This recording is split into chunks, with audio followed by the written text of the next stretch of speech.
Ms. Petraeus says Mr. Hines wasn't just aware that he placed these giant uneven boulders in the Hayes designated walking path, but that he meant to do it, that it was his intention to render the walking path. Let's call next Studer v. Hines, file 24-9075NO.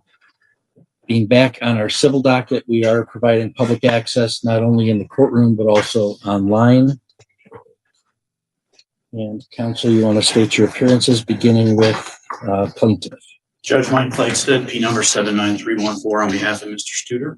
Good morning, Your Honor. I'm Jack Deegan. I'm on behalf of the defendant. My P number is. I don't requar that sort of thing. Yeah. He said it, so I want to mention. That's fine. You wanted to say you had an earlier one or a later one? Yeah, no, strike that. Yeah. You got me by 20,000. All right. Thank you very much. All right. This is defense motion for summary disposition. That lighthearted moment breaks the tension, but don't let it fool you. This hearing is about to turn into a procedural chess match. Before the judge even touches the actual injury claim, both attorneys are battling over whether one side tried to bend the court rules. Sometimes lawsuits are won or lost before the main argument even begins. And before we get into the merits of that, there was a brief, a response, a reply, and then a supplemental brief filed by the plaintiff. And Mr. Deegan, you have objected to that supplemental brief. You want to say anything about that objection? I do briefly, and I don't normally file objections like that, but this is an important motion to me, and I do believe that their supplemental filing doesn't follow the court rules. Generally, under 2119, I file a motion, they file a response, and then I get 5 pages to reply. Within their response to my motion for summary was arguments as to the work comp lien and also what it looked like a motion in limine, and then a couple paragraphs as to I-2. A lot going on there, 2.116 I-2, but I kept my response within 5 pages. So I was very surprised then when I got another supplemental response, and I did object. I can find no basis for that under the court rules, and so I filed that objection to preserve the record. That is the purpose of my objection, Your Honor. Okay, thank you. Mr. Flagstad, what's your response to that? Judge, I hope the court received my response, my written response to Mr. Deegan's objection. If it didn't, I'd be happy to. I did. Okay. Judge, I do believe 2.116 G1A is the correct part of the court rules. And what G1A indicates is that when a party files a motion, it gets a brief, the non-moving or responding party gets a response, and the filing party gets a reply. And Judge, I would indicate that's exactly what we did. Yeah, except you didn't. You didn't file a motion. You filed a response to a motion, and in that response, you asked for partial summary disposition in your favor under what I-2, where if it appears to the court that the opposing party rather than the moving party is entitled to judgment, the court may render a judgment in favor of the opposing party. So it's perfectly appropriate for you to ask for that remedy, which you did. That doesn't make it a separately filed and noticed motion, does it? I would agree, Judge. So you didn't file a motion. We did style our motion in brief a counter motion in brief. Right. By skipping the notice of hearing, We filed notice of skipping the notice of hearing timing requirements, skipping the filing fee. I mean, you're filing a response and saying my response is not only a response, but like 2 other motions, but I'm not going to file them as separate motions. That doesn't seem consistent with the court rules at all. Well, I'm sorry, Judge. I'm jumping on the bit and I'm interrupting you. No, go ahead. And so I'm just wondering, then it looks like you're asking for here's an old-fashioned word for you, a surreply. There's a motion, a response, a reply, and then sometimes if the court allows it, a surreply. But that seems to be what you were doing. Explain to me why I'm wrong about that. Judge, we did file a notice of hearing with this time and date. It did comply with the notice requirements. I believe it was 24 days prior to today's date. We did submit a check, Your Honor, for a separately filed motion. There was a filing fee. We consulted with the clerk whether they would like an additional filing fee for the counter motion. I believe the answer was no. And furthermore, Judge, as we indicated on the face of that counter motion, if this action does not please the court, we would be more than happy to back off from that, separate out our motions, or have it heard another day, Judge. Certainly, it's at your Honor's convenience. If it is not convenient for your Honor, we would be happy to separate that out. Our thought process, Judge, was kind of twofold. The 2116 subpart, which I can't cite off the top of my head, does seem to encourage consolidation of motions. And moreover, Your Honor, we'd be looking at essentially 3 motions and briefs across 2 separate days on the exact same facts and issues. That was plaintiff's thought process. If it does not please the court, if it is not convenient to hear our motions, we would be more than happy to separate those out to a different day, Judge. Your response, Mr. Deegan. Briefly, this is a simple process. This is the first time I've dealt with this kind of strategy and trying to get around the page allotments. And what I do believe is an attempt to make this confusing and try to indicate there's some issue of fact, which I'm going to argue there is not in my motion for summary disposition. What I heard was, okay, you got all this stuff in front of you now, but now I'll have a separate motion for partial summary disposition, a separate motion in limine. And that's not appropriate. What we're here for today is to argue my motion for summary disposition. They did say in 2 paragraphs, and I'm going to argue without basis, that somehow they get dispositive motion under I2. The fact of the matter is we have a bunch of paperwork. I hate finding objections, but I had to protect the record. There is no court rule that allows this type of procedural play. I think my objections stand or should be granted.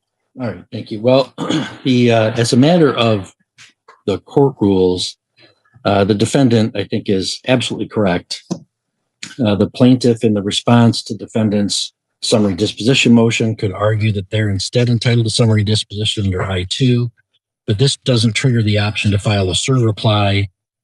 To the extent that plaintiff's motion was styled as a separate motion of some sort, it wasn't filed as such. That practice did not comply with the court rules. Defendant's reply was the final brief on the only pending motion, the motion for summary disposition under 2.116 G1A, and no supplemental briefs may be filed without leave of the court under G1A4. Having said all that, I mean, I read it, and courts can disregard stuff that I strike, of course. But also, I guess I'll say, I don't recall if we've had a case, Mr. Klagstead. I'm not remembering it. So this, I'm taking as Mr. Klagstead's first appearance in a civil matter with me. And there are some areas where the court rule doesn't, cleanly address some issues. What I would prefer, Mr. Klagstead, you do when you've got questions like that is see if you can get opposing counsel on the horn. And I'm very amenable to phone conferences with folks to sort out issues like that. What does not please me is then when stuff is just filed and then there's a footnote dropped for me to let you know if you should do something different. I mean, how courts work is when you file stuff, I try very hard to be a judge who's prepared for court, which means I'm reading them in advance of court. But usually that's not a matter of several weeks before the motion hearing. Understood. So I'm reading this footnote at the same time I'm reading Mr. Deegan's objection to what you've done. So that sort of approach doesn't really give us time to sort that out. So because I'm going to give some grace and not strike the brief, but let Mr. Klagstead know.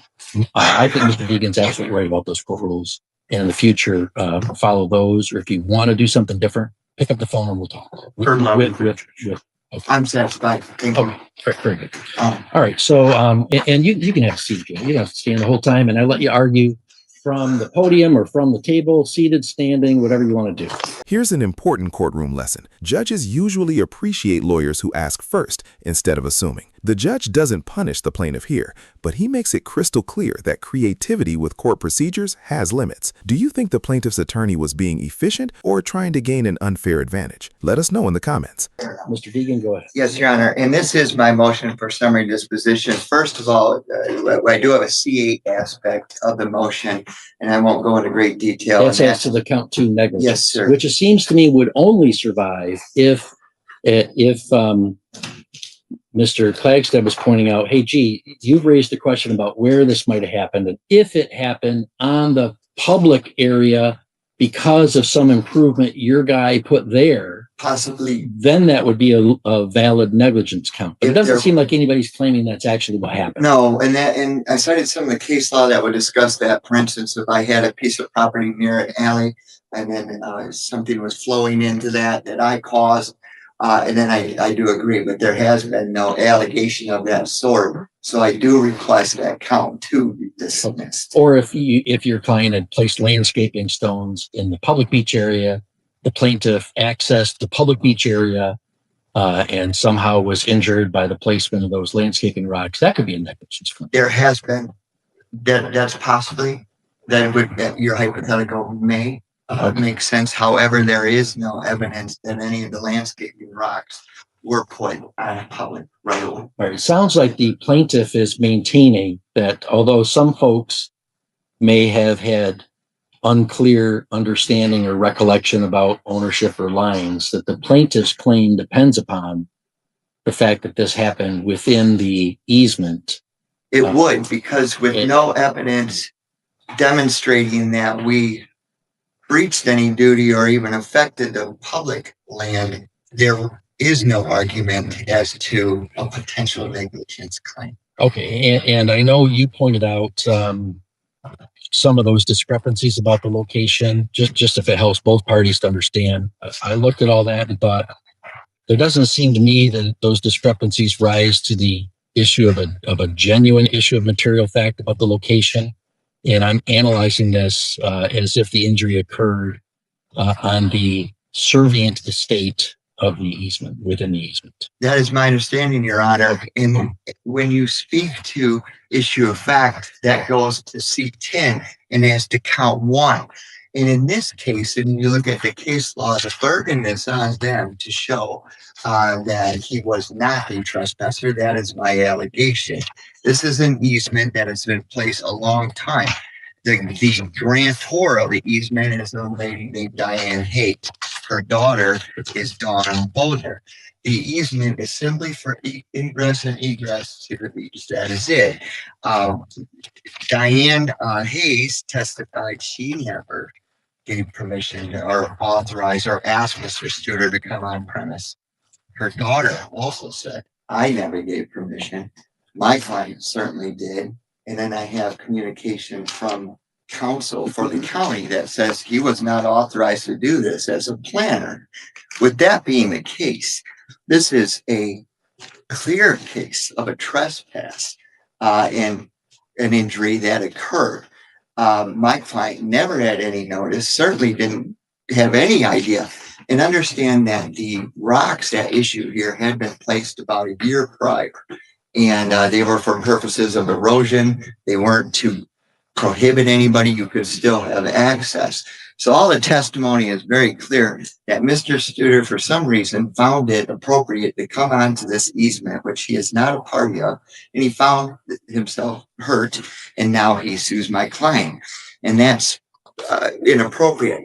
Let's take it a bit further. If it's a trespasser, they have to show that we willfully or wantonly injured him. And there's no indication of that. There is no. If he's a licensee, we have to show that we knew of something that was dangerous, and we didn't take any care. But the duty there is quite limited too, as the court knows. And so with that being said, even if he is a licensee somehow, which I can't see, there's no issue of fact as to whether he's possibly a trespasser, let alone licensee. And I think it's been admitted that he's certainly not an invitee. Going forward, so there's no issue of fact. And the cases I've cited show that it is there in Tripp versus Baker, All-Star versus Glidden. Tripp versus Baker, the court says, where plaintiff failed to produce evidence creating an issue of fact on the point of a trespass, their case fails. There's another problem too. Is this, Mr. Deegan? I got a couple of questions for you. Yes, sir. What about I want to go back just a moment to the licensee issue and your argument, and it's in the briefs, that if the plaintiff is a licensee, your clients should still win because they had no notice of this defect, this hole. And that's, That would normally, and you and I have had some cases that turn on that precise question. we sure have. And, I know there's some merit to that as a general proposition, but in this case, it sounds like the facts are that the depression would be as a result of work that your clients did, putting that in by putting in the soil and the sod, and then it settles and there's the hole. So do those general notice rules apply when the defect on the land is a result of actions that the landowner took? I hear Your Honor, and that is complete speculation in this case, because the next point I was going to get to, let me go back to licensing. First of all, a landowner owes a licensee only a duty to warn of hidden dangers known or with reason to be known by the owner if the licensee does not know or have reason to know. Sure. So that gets to would they have reason to know if Correct. it's caused by their actions? And now that's why I had indicated to the court that these landscape rocks had been in place for a while. No one had ever said they had a problem. We had no reason. Nobody said, hey, it's weird out there. And understand too, he stepped on the rocks and stepped off. But we've never had any indication. My client has used this. Diane Hayes, who is the grantor, and her daughter, they have never indicated that there was a problem. And the other issue too is you go to not only notice, but they don't even seem to know what exactly caused. He stepped off. Maybe it was soft. Maybe there was a hole. There seems to be speculation as to even what caused. Could it have been just simply stepping wrong? I happened to my neighbor last week, broke her foot. I don't know. Well, and as to the notice, this is more a question for Mr. Flagstad, but it seems to me like, how would you have notice of that? Like, you wouldn't expect people are just going to be walking on top of the landscaping rocks. They're there for decorative purposes, not for a walkway. They are, Your Honor. And so I think in this case is a bit unusual than the other ones I've had in front of you in other courts. It's pretty rare that you get a situation with a trespass that we argue. And normally you have an invitee situation. Sure. Now, if he'd been there with Miss Hayes, he wouldn't be a trespasser, right? Well, that's still debatable, because I think that having this individual come on for an investigative purpose, though not authorized by the county, I would have trouble agreeing with an argument that he was an invitee. That's an interesting question to me, and I wonder. I'm thinking back to my days as a private practitioner, which might have been a few years ago. I remember going to various clients' premises when there were disputes about their property. As an attorney, I remember walking with clients on easement areas, and I guess I didn't believe that I was trespassing when I did so for my client to show me this is what's going on here, so that I could finish my investigation for purposes of filing a claim. So if Ms. Hayes was there with her lawyer, would that be a trespass? I think if she was there with the lawyer, they would need to give notice. Hey, I'm coming on the easement with the lawyer, or I'm coming out with a public official. If you as an attorney judge had gone out to property to investigate with the client, I think you would have to give notice. And that's something I argued. We didn't even get notice that they were doing this investigation. I think it's kind of outside of the realm of what we're dealing with today. But however, and first of all, Miss Hayes, who has the easement, didn't even call him. So your hypothetical is interesting to me. It's an intellectual debate, but that didn't happen. She didn't even contact him, nor did the daughter. And so we're still trying to figure out why he was even out there. And so I have trouble with any type of investigation going on. But I think that would, at best, maybe, because you wouldn't have the invite, it would maybe be a licensee issue as opposed to, but definitely not an invitee. But the burden is on the plaintiff in these cases to show he wasn't trespassing. And they've got nothing. We've taken a lot of depositions in this case. And no one has ever said he had permission, he could do this. And he also exceeded the scope of the easement, which is simply for ingress and egress, not for investigation purposes. And that's why I took care and speak to counsel for the county to say, hey, has this been authorized? And the response said, no, he was not. He was not in the scope of employment. And it was pointed out specifically in the letter that actually there would be no reason to be there. The site plan, the zoning, everything had been taken care of. There are no issues pending on this property. So an Yeah, investigation. there's no zoning issues present on the property. And are you aware of any provision of the zoning ordinance that would be implicated by a servient estate owner's interference with the dominant estate owner's easement rights in a private easement? I am not, Your Honor, Neither am I. but I am not aware of any allegation that we have. There's been no formal filing. There's been no lawsuit or. Right, but even if there were, that's a matter of a private property suit. It's a private property situation. And in this situation, for some reason, he wanted to come out, look at it. I don't know why, but at his own peril. And so I think that there are no facts that support keeping this claim alive. All right, thank you. You're welcome. Mr. Flagstaff, your response. Might I remain seated here? Yes, that's fine. Thank you, Judge. The first point, Judge, I bring it up because I'm surprised to hear defense counsel say it today, that there's no argument that the accident occurred in the public beach area. Now the case shifts from paperwork to property law, and this is where everything changes. The biggest question isn't whether someone got hurt. It's whether that person had the legal right to be there in the first place. If the judge decides the plaintiff was trespassing, the property owner's legal responsibility drops dramatically. To the contrary, Judge, on page 7 of my response brief, I cited exactly where defendant has said that. And I only cited it the one time in their initial disclosures because I didn't expect it to be a contested issue. I believe they actually raised it as a defense. Furthermore, Judge, and Mr. Right now, but I mean, I looked at all of that, and there's lots of interesting stuff at the edges, but really, you're saying this happened in the easement area.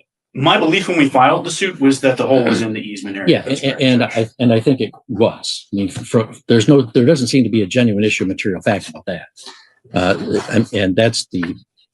I mean, would you agree with that? I would agree with you that that's the central thrust of an ordinary negligence claim. Yes, I think you've correctly identified. So that would mean that count 2 should probably be dismissed on a C8. Other than the fact that when he's deposed, Mr. Heinz insists it certainly was on public beach, and Mr. Harris points out to him at the time of the deposition, "Are you sure this is the route you want to take? I mean, you think this helps you?" Oh, for sure, it was on the public beach area. And Judge, if they want to create that issue of fact, I think. Let them lie in the bed, take it to a jury and let a jury decide that that's not true. Candidly, Judge, I would rather a jury see that exchange and test that truthfulness for themselves. Okay. Well, I mean, I'm not interested in leaving counts alive just for the jury to play around. Understood. So I mean, I'm almost certainly granting C8 on count 2. I'm much more interested in count 1. Why is Mr. Studer not a trespasser on the Heinz's property? A number of factors, Judge. First of all, again, responding to Mr. Deegan, he said there's no testimony that anyone invited him. That's just not true. Dawn and Diane, Ms. Petrius and Ms. Hayes, both indicate they wanted him there. Dawn indicates, yes, I asked him to be there. Ms. Petrius further says, now I admit, Judge, this is a factual difference between the two depositions. Ms. Petrius says, yes, my mom knew I was asking him to be there. Ms. Hayes said, it's good that he was there. I would want him to be there. He was doing the right thing. Now, admittedly, Judge, she indicates that she did not call him. However, Judge, the testimony is that she set up a survey that morning, asked her daughter to march down there because she was in Florida and document the survey because she had a feeling those stakes would not remain. Do you think that easement would allow Ms. Hayes to bring guests? I do, Judge. And Judge, it's an interesting point that you raise for a couple of reasons. Defendant spent 2 pages of law trying to convince the court to narrowly construe the easement, and at least 3 different arguments that hinge on how they say the court should interpret the easement. But they've only pulled 2 sentences from the easement itself. If you actually read the easement, it's quite broad, and the language is not good for defendants. The easement indicates it shall run with the land. It shall bind and benefit the owners and occupiers of the benefited parcels, which Dawn is. There's no serious dispute here that she is an owner. Well, I'm not sure that's true. I think Mr. Deegan is in fact disputing that. And Judge, Dawn wouldn't have had any right to use that easement on her own accord without Diane's permission, would she? well, Judge, she does have a vested interest As a remainderman. And Judge, the distinction being made by the deed itself is owners and occupiers of the benefited parcels, their transferees, successors, and assigns. Arguably, that corresponds two different ways. How? I mean, a successor only occurs with or assigns when there's a succession or an assignment. This Ladybird deed was an enhanced life estate that Miss Hayes had. And the case law is pretty clear that when there's a reserved life estate, the remainderman does not have a present possessory interest. And I understand, Judge, but the easement itself doesn't say those with possessory interest. It says owners, transferees, successors, and assigns. Okay. So was Miss Petraeus an owner? I believe she was, Judge. She didn't own the fee. She's a remainderman. She does not own it in fee simple. Okay, she's not an owner. Is she a transferee? I would argue, Judge, that she is not a transferee for the reasons that you Is she an assignee? I think she could be an assignee, sure. How can someone be an assignee prior to an assignment? The assignment, Judge, you're talking. I'm sorry. I've never heard of such a thing. I'm not talking about a deeded assignment, so to speak. Miss Hayes says in her deposition very clearly, of course, my daughter would have the right and the ability to use my property. She grew up here. This is her home. I do think that the language of the easement, Judge, that it shall bind and benefit the owners and occupiers of benefited parcels, militates that direction. Furthermore, Judge, this argument that the defendants are making that, well, even if they had a right to walk it, that doesn't mean they had a right to document or to photograph or to defend their legal right. That's not what the easement says. The easement on its face says, as long as their use, the defendant's use, does not damage or interfere with the grantee's use. Well, it does say it's got to be for ingress and egress. And, Judge, a walking path. That's what it's been recognized as. So let me ask you, even assuming that that Miss Patrius had a right to use that easement, which I'm not sure she did, and even assuming that ingress and egress encompasses walking down there to check it out and take some pictures, why on God's green earth is Mr. Studer standing upon the landscape box? And why is that within the scope of an easement? So, Judge, the purpose of the easement, again on its face, is to provide a walking path to and from the beach. Right, not to stand on the landscaping rocks. What's he doing up there? He's documenting the obstruction of the path. You can't do that from the ground? Judge, I think in hindsight, that's a fair argument. And I bet as he sits here today, Mr. Studer wishes he probably had not stepped on the rock.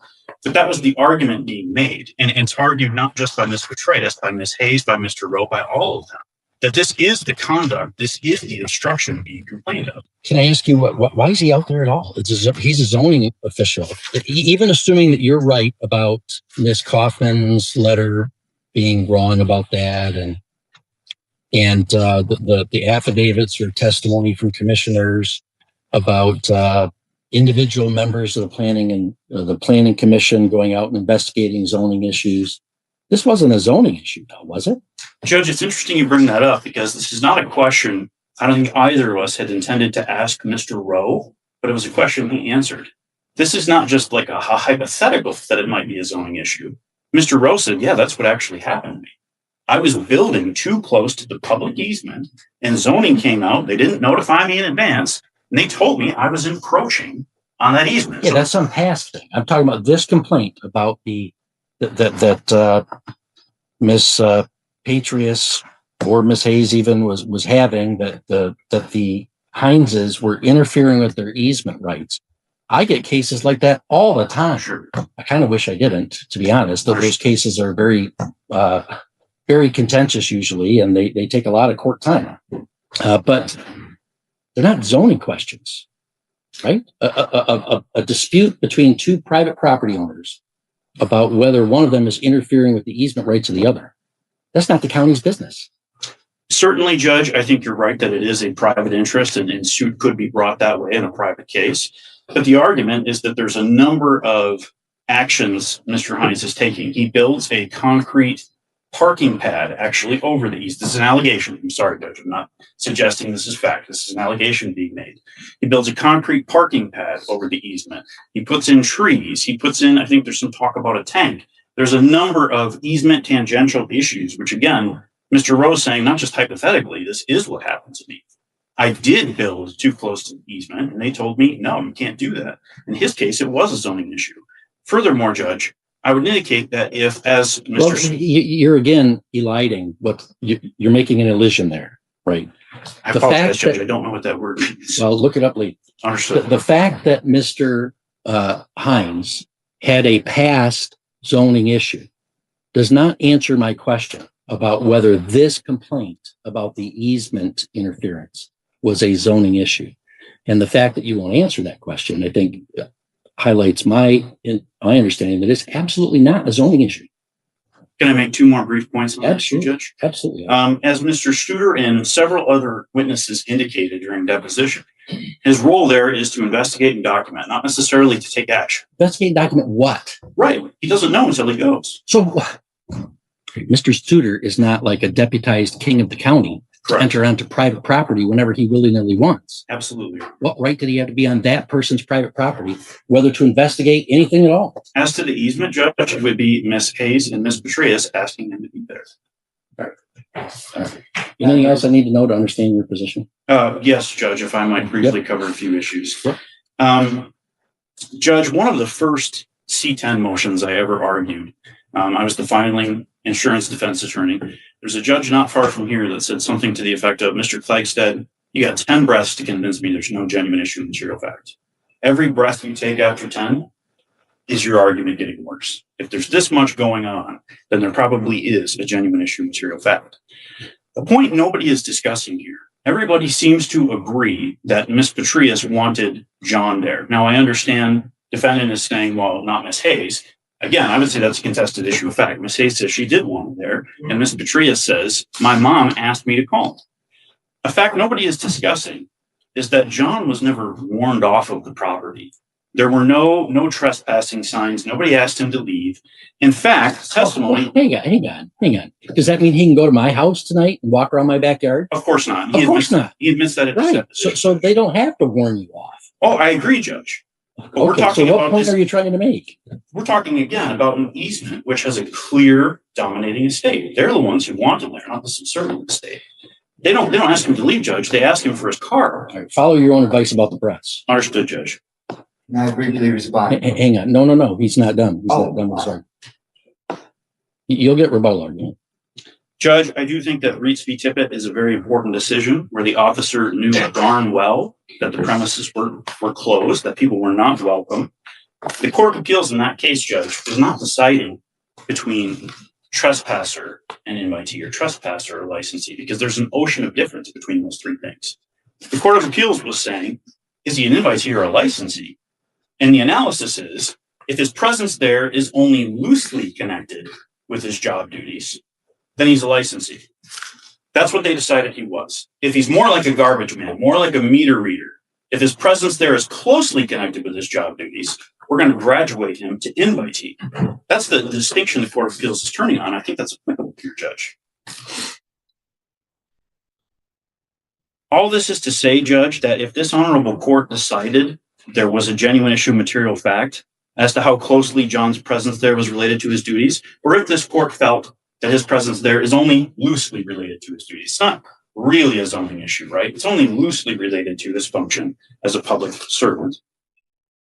If that's the case, Judge, then the decision tree is between licensee and invitee. What if it's not at all related to his duties as a zoning official? We never felt that the case turned on that fact, Judge. And in fact, we were a little bit surprised that this has become the World War III issue. Maybe that's naivety on my part. We didn't necessarily see that coming, that defendants would say, no, he's gone rogue. This is not within the performance of his duties. Nevertheless, Judge, I would still point back to the fact that he's called there by the interested party, by the holders of the easement. All right. Thank you. Anything else I need to know to understand? Judge, I can tell the court is frustrated. And I'm not, hey, listen, I asked Mr. Deegan some tough questions. This is just what I do. I ask both sides tough questions because that's the only way I know when your argument breaks down. Absolutely, Judge. So, no, I'm not frustrated with you at all. Go ahead and make it. Oh, no, I didn't think so, Judge. No. I guess one point Well, on you this. said so. You said so, so I thought you thought so. I thought that the court was frustrated with the argument being made, not with No, counsel. no, I'm not. Notice what the judge keeps doing. He's not arguing with either lawyer. He's stress testing every theory. That's exactly how experienced judges expose weak legal arguments. When the same question keeps coming back, why was he there? It's usually a sign that the answer could decide the entire lawsuit. Judge, to the extent that they want to argue no notice, as you pointed out to Mr. Deegan in one of your tough questions, their argument proves too much. According to them, plaintiff can't miss the hazard. Well, if that's true, if plaintiff can't miss the hazard, then what do you mean you had no notice of it? You put it in. And Judge, that was a point that you made. But if we're construing facts in a light most favorable to the plaintiff, Ms. Petraeus says Mr. Heinz wasn't just aware that he placed these giant uneven boulders in the Hayes designated walking path, but that he meant to do it. That it was his intention to render the walking path. That's what she says, Judge. In a light most favorable to the plaintiff, I think that helps us a lot.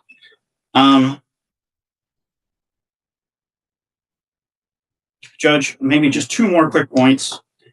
The argument being made here by defendants is the losing side of Smalley, right? What Mr. Deegan said was, well, if there was testimony that there was some ice in an alley and then a thing happened. Well, Judge, that is what happened. The testimony is that the landscaping boulders are straddling the line between the easement and the public beach, and only in stepping over that easement or stepping off that hazard is this injury occurred. That's Smalley exactly, Judge. What the defendants in Smalley are arguing is this is pure speculation. We don't know what caused this. Was it black ice? Was it this? Was it that? And the court says no.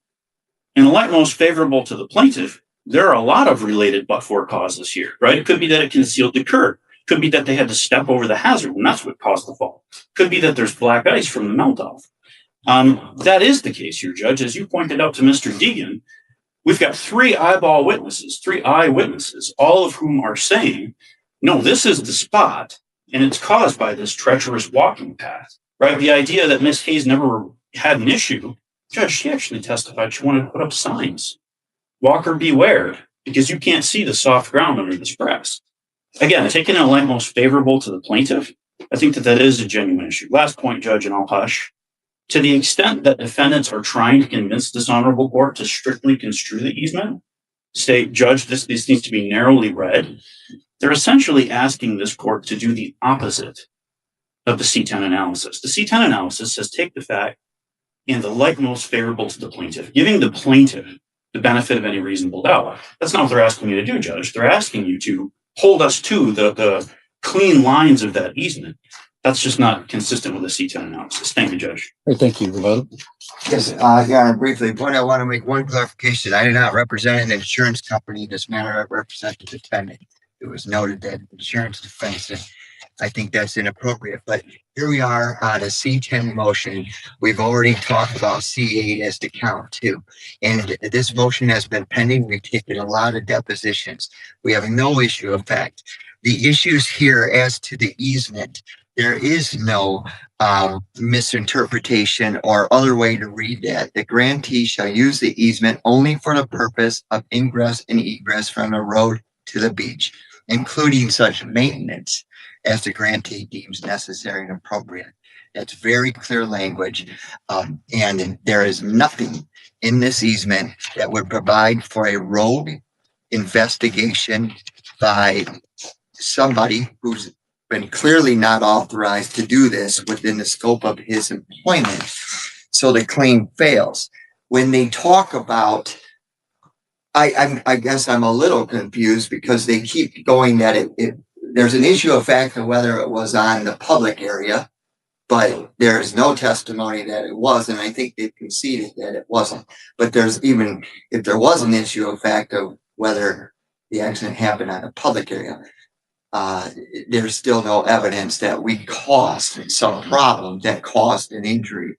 And as to the testimony, because I want to be real clear here as to whether or not they keep saying, I heard exactly this from plaintiff's counsel. She agreed and she wanted him there. Their testimony is very specific. This is Mrs. Boldner. She said, I had said that we had an issue. He was interested in coming out, but She didn't contact him. He contacted her. It is undisputed that plaintiff never sought any invitation from my client at all. There was no notice. And if this case goes forward, I guess people then can come around on an easement or private property and have a look around and do some kind of investigation. I'm still not clear what the investigation was for, because those rocks were put there for erosion control, and there's no issue as to whether or not that violated the easement. So I'd ask that the case be dismissed, Your Honor. All right, thank you. Thank you. Defendants filed a motion for summary disposition of this injury action. There's count 1, premises liability, count 2, negligence. The injury in this case happened when the plaintiff stepped off a landscaping rock on property owned by the defendants and within an easement area, and suffered an injury.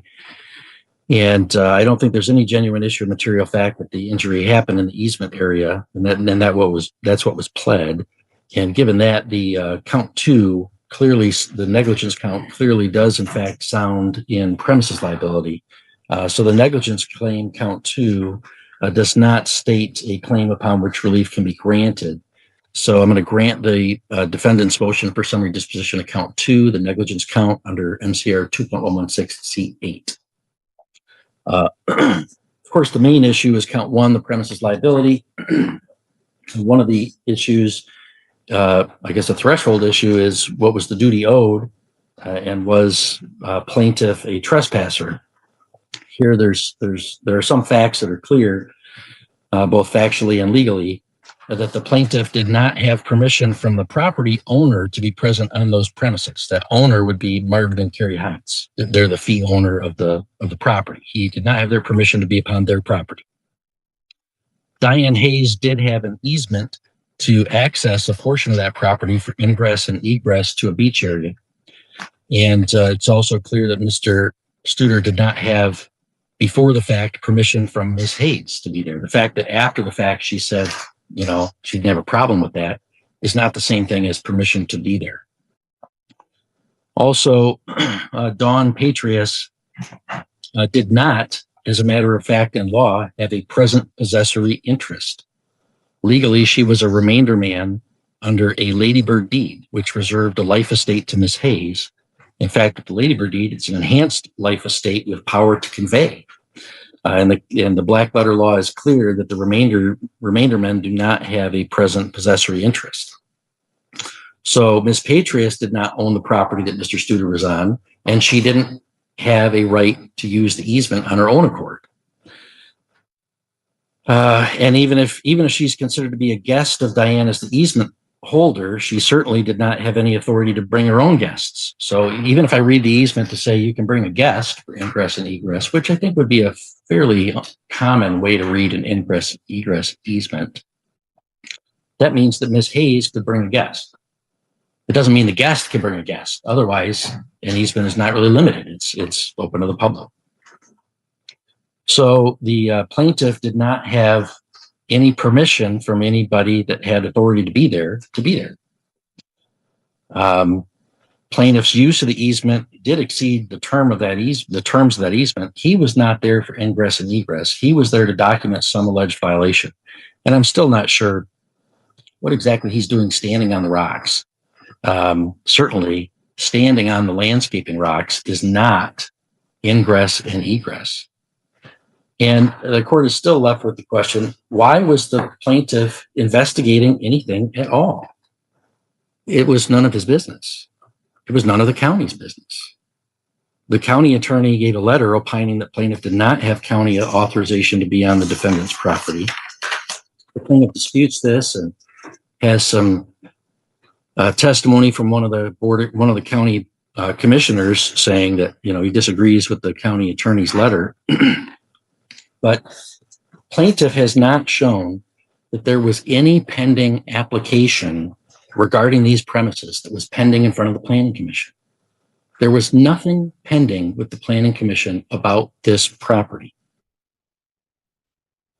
So therefore, it did not warrant any member of the Planning Commission to enter the property to evaluate some application.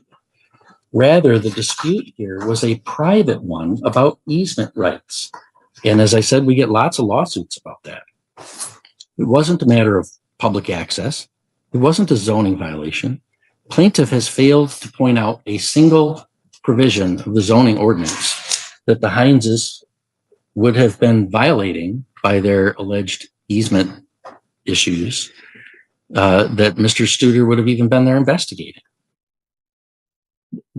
I mean, we're a servient estate holder, that'd be the Hineses, where they are interfering, even assuming that they were interfering with Ms. Hayes' dominant estate holder's rights under a private easement. That's not a question for zoning. That's not a question for the county to decide.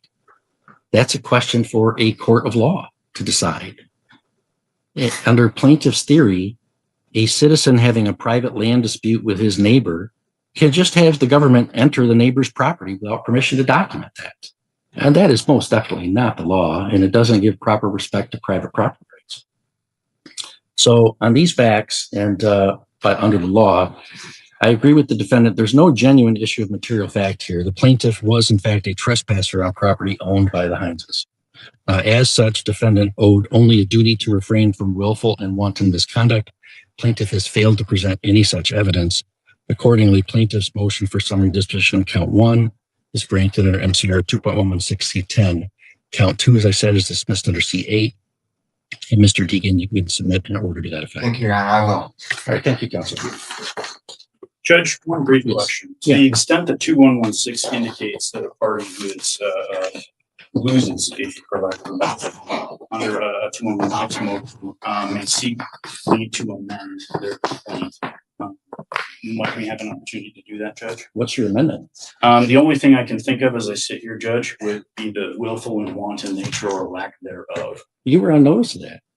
I mean, no, and that would be so futile. There's no evidence on this record whatsoever of willful and wanton misconduct. Thank you, Your Honor. No, and that's really not something to bring up like after a ruling, just sort of on the fly, and I'll think of something. That's not how that works either. Thank you, Judge.